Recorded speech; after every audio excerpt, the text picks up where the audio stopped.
there was a method of gardening which promised 100% of the harvest using just 20% of the space and only 2% of the work, most gardeners would be very interested.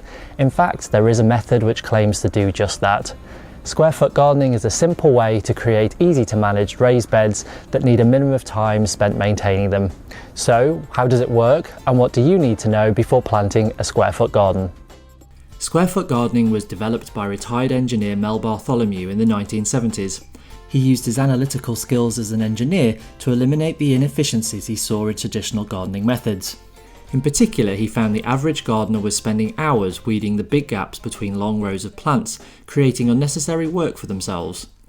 Square foot gardening rapidly gained popularity during the 1980s through Mel's first book and television series.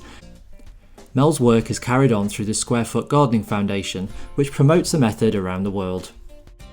The building blocks of the square foot gardening method are raised beds, typically 4 feet by 4 feet and 6 to 12 inches deep. Almost anyone will be able to reach into the middle of the bed with these dimensions. These raised beds can be placed on any surface in your garden, grass, soil or concrete. It doesn't really matter what's underneath because each raised bed will be filled with a rich, moisture retentive soil. On top of this, add a 1 foot by 1 foot grid. Mel suggests making this out of wood as it makes it easier to work with later on. These beds mean there's no need to walk on your soil, which risks compacting it and reducing drainage. Keeping off the soil is common practice now, but in the 1970s it was unheard of. How else would you weed along that 30-foot row? The second vital building block is the soil. Known as Mel's Mix, this is seen as a key part of square foot gardening.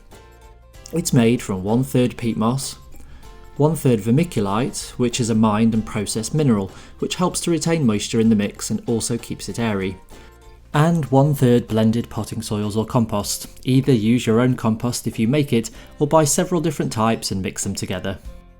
Increasingly, many people prefer more sustainable alternatives to peat moss, in which case a blended mix of coir and potting soil can be used as a substitute for the first third.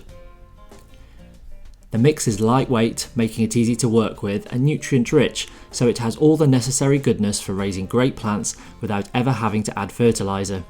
Just top up the beds with more mix if they need it. Many people add a layer of potting soil or compost at the start of the year. Each 1 foot square is planted with just one type of crop. Across your raised bed, it's recommended that you plant each square with different crops and companion planting flowers. So in this 4 feet by 4 feet bed, you could plant 16 different crop types. To keep the planting simple, there are no plant spacings to remember. Instead, each square has either 1, 4, 9 or 16 plants in it, depending on the size of the plant. Easy to position in each square by making a smaller grid in the soil with your fingers. It really is that simple. The garden planner makes it easy to plan out square foot beds with the correct number of plants in each square. Enable the square foot gardening mode by clicking the SFG button. Now when you select a crop, the garden planner will give you a 1 foot square block that can be easily dropped into place. The number indicates how many of that crop you can grow in the space. Plan out your bed in this way and then use the plant list to see how many of each plant you need to grow.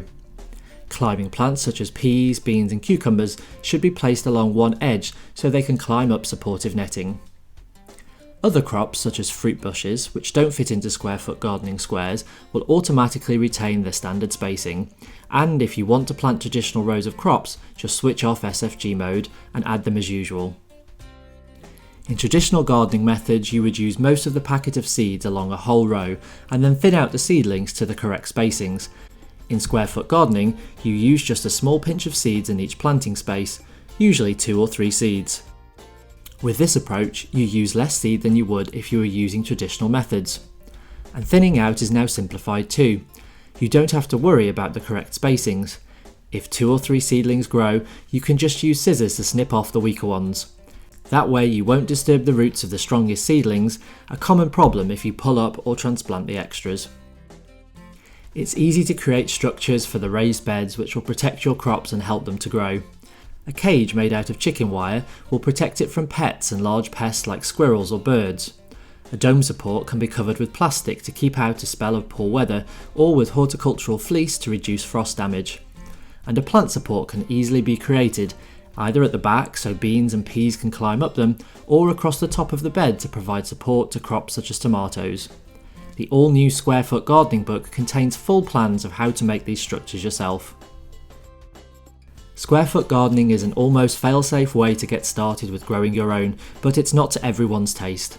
The experienced gardener can quickly outgrow the method, particularly if they want to grow large quantities of crops such as potatoes, fruit bushes, and perennial plants such as rhubarb and artichoke, without the expense of the special Mel's Mix soil and raised beds. Square Foot Gardening works brilliantly for beginners, for those who only have a small amount of space, and for creating low-maintenance gardens close to the house to grow high-value crops. That's why 35 years on, Square Foot Gardening is still going strong.